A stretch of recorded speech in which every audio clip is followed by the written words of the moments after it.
Mit navn er Niklas Tinesen, og jeg er 20 år gammel, og jeg har været iværksætter siden jeg gik ud af folkeskolen faktisk.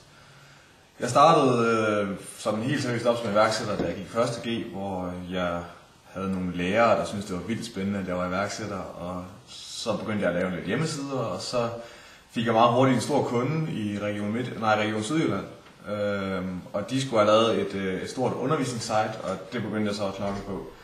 Og det tog meget hurtigt meget mere af min tid end gymnasiet i år, så jeg fik skriftlig tilladelse som den eneste elev nogensinde til at tage mobiltelefonen i timerne, og jamen, snakke egentlig mere med lærerne om iværksætteri, end jeg snakkede med dem om skoleting. Så altså min gymnasiekarakter kan det også godt, eller den er der afspejlet af alt for meget, alt muligt andet end gymnasie.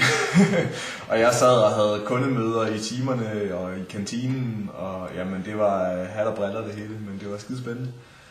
Så da jeg blev student her, jamen for lige godt et år siden, der tænkte jeg, hvad fanden skal jeg nu?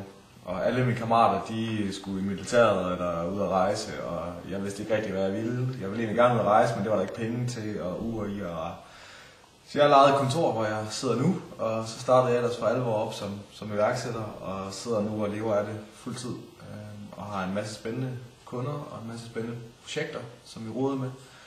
Især inden for hjemmesider og webapplikationer, og filer og farligt rundt i verden. Jeg har været i Miami og i Dublin, og til en hel masse spændende konceptudviklingsmøder og alt sådan noget. Så det der er super go på, og det er bare mega spændende.